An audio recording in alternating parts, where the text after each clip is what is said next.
Welcome to Vijay updates.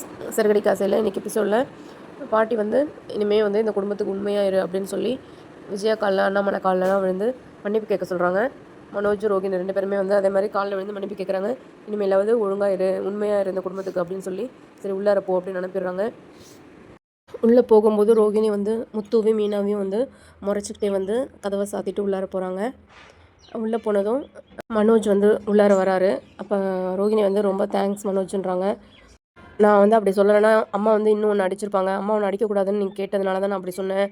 நான் உங்களுக்கு தெரியாதுல்ல, நீ என்னையும் சேர்த்து ஜோக்கர் ஆக்கியிருக்கேன்னு அப்படின்னு மனோஜ் வந்து ரொம்ப வருத்தப்பட்டு பேசுகிறாரு. மாடியில் பார்த்தீங்கன்னா முத்து, மீனா, ரவி, ஸ்ருதி 4 பேர் வந்து பேசிகிட்டு இருக்காங்க.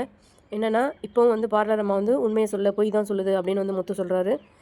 அப்பா தான் கெட்டவர், ஃபோட்டோ வந்து அன்றைக்கி கொண்டு வந்துச்சு. அம்மா வந்து ரொம்ப நல்லவங்க தானே, இன்னை வரைக்கும் அவங்க அம்மா ஃபோட்டோவை காட்டவே இல்லை. அதுவும் இல்லாமல் இன்னும் ஒரு பெரிய ரகசியத்தை ஒன்று வந்து பார்லர் அம்மா மறைக்குது அப்படின்னு சொல்கிறாரு. அதெல்லாம் வந்து மாடி ஏறி வந்த மனோஜ் வந்து கேட்டுட்ருக்காரு. அது மட்டும் இல்லை, மனோஜும் போய் தான் சொல்லியிருக்கிறான். அவனுக்கு முன்னாடி இந்த விஷயம் தெரியும்னா அவன் எதுக்காக குடிக்கணும், போலீஸ் ஸ்டேஷனுக்கு போகணும் அப்படின்னு கேட்குறாரு.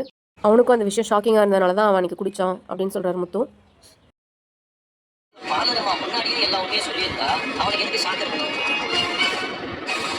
இனிமேல் பார்லர் அம்மாவை எப்படி நடத்த போகிறாங்கன்னு நம்ம பார்க்கலாம். முத்து வந்து விஜயா வெறுப்பேற்றுறாரு.